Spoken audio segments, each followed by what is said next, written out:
right, welcome to the Debate Show. My name is Evelin, and I have a very special guest today, Camilla from the Finnish Youth Mental Health Association. Welcome, Cami. Thank you very much. Actually, it's called Yeesi, so Yeesi. it's a smaller organization, but it's really important what they are doing.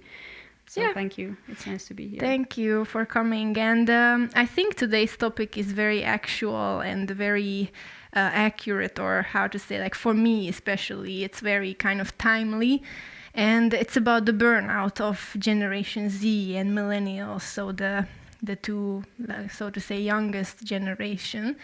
And I just wanted, before we start this debate, maybe it's good to mention that I think today we're not really going to debate like very strong opposing opinions, but we're gonna more just to kind of talk about the burnout as a kind of maybe not even individual issue anymore, but more of a kind of societal issue, and also how can we cope with it, or what to do now that we acknowledge that there is this issue. So no medical treatment offered here. This is really just kind of our own opinions. So I just wanted to kind of drive up the topic first with a couple of data that I found. In 2018, the Mental Health Foundation study found that 7% of young adults hadn't feel overwhelmed at all in life, which means that 93% of young adults actually felt some sort of exhaustion or overwhelming feeling. And a more recent study found that young people are twice as likely to experience exhaustion than young people at the start of 2000s, which is super interesting. And I'm pretty sure that COVID is probably also somewhat putting a bit more onto this. But maybe in the beginning we could talk, like, why do you think this is happening? Why do you think people, and especially young people, are burning out so much?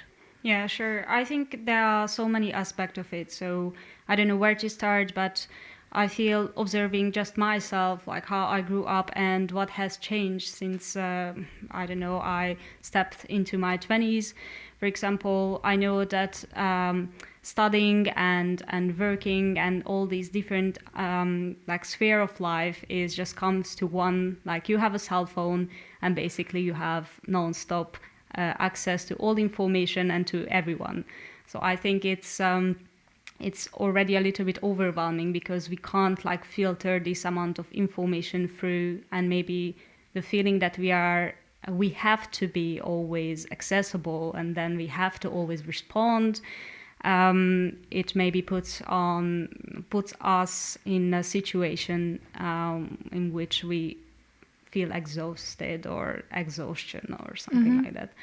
But I think our modern world also has a lot of impact on us, and we just try to somehow keep up with the societal demands and all those things, which I think it's a new challenge for all of us.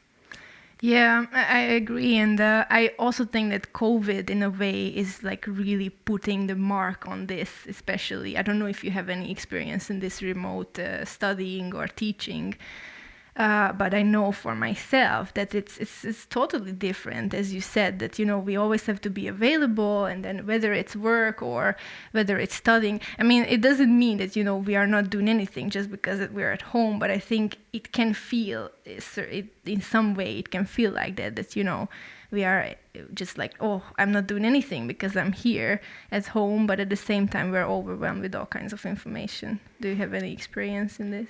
Yeah, sure. I think anyway, I was doing kind of a blended study. So sometimes I had contact teaching, and sometimes I had, for example, online studies and independent studies. But now the balance is kind of going more towards the online studies. I mean, all the time I'm doing that. And I noticed that I'm less engaged. Still, I'm kind of motivated because I want to learn more, but I also observe that all of my classmates are struggling from some sort of burnout, or they mentally exhausted because all the time we have group work, and then we have to call each other, and then we have another online lesson, and all the time when you are in front of the computer, you just feel like kind of your brain is not working anymore after sometimes. And I feel myself that I don't have much time to switch off. I mean, I have to go to work, I have to study, I have to do this, that, and then there's just too much going on. Like my schedule is full, and I feel like, okay, I just want to like sit down and, meditate or something, and still my brain is just running, around. Like it's just somehow amazing. Yeah, very interesting. And I would maybe also add, in a way, I just recently graduated, and I realized how, or maybe somewhat, this work adds also to the burnout of the young people, because in my opinion, work has really become part of our identity in a way. And, we are told since, I don't know, we enter college, that you should find a job that you love. You should find a job where you can fulfill your purpose in a way. And maybe even Steve Jobs kind of contributed to this mindset when, he spoke in this 2005 speech about exactly this, that, told to college graduates that you should always find a job that you can fulfill your purpose in, etc. And I think that to all these family expectations and seeing your peers succeed and climbing the company ladder, and seeing on social media everyone is so successful and happy, I think this adds a lot to the young people's current mindset in a way. And I also found a study, and I can all put these study links to the comment section somewhere, that 60% of 18 to 25-year-olds reported the pressure to succeed as a cause of stress. So there is clearly something wrong going on here. And we now talked about the why, but what do you think should be done? Or how can we, I'm not asking how can we not be burned out, because maybe there is not really a solution for that, but what should be done to drive ourselves to a different direction? Because I think that if 93% of young people will continue to be burned out, I think society is going to fail in a way, So what do you think should be done at this stage? Yeah, I think it's a really amazing question. I mean, I felt that the individual effort is also important, but it's not enough. I mean, even we now talking with each other, we realized, actually we went through so much, or maybe we are still so young, but we experienced some sort of burnout, or related to work, or related to studies, or demands. And then I feel that we need to first realize that it's happening, and I don't want to internalize these thoughts that are coming as a directive that you have to work yourself to death or something like that. I want to really put forward the idea that we need to have real balance, not just a marketing-based balance, that work and life balance, but something that is really a grounded balance. But for that, we need a systematic kind of change, or a system change for that. So.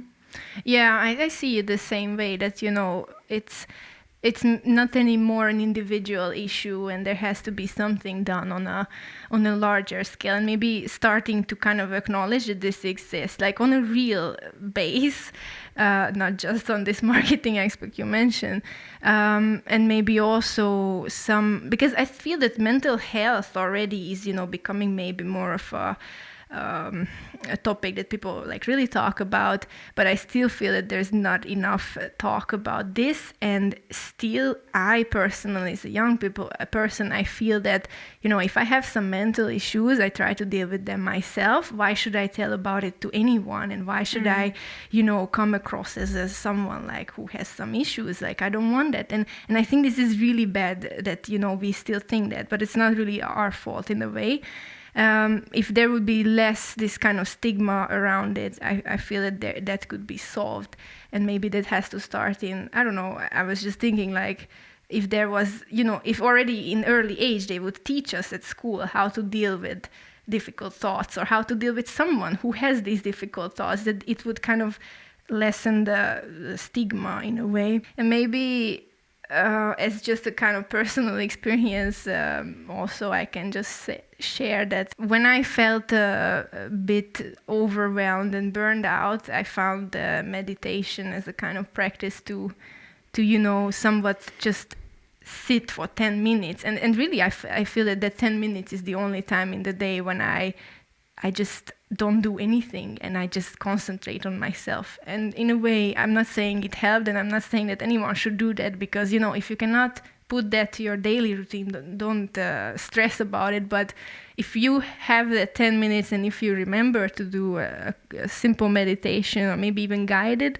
I think it can somewhat help.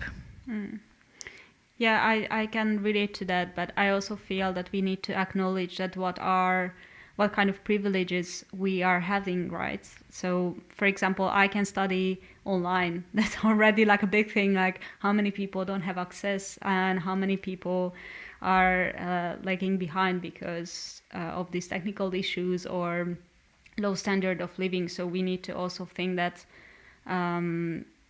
individual solutions can be and should be applied at certain extent, but also we need to think how the system can be more equal in the fundamental level. So, yeah, I think that was a pretty good closing, and thank you, Kami, for being here once again. And thank you also for listening and watching. And if you have any thoughts, please let us know in the comments. We'll be very interested to hear.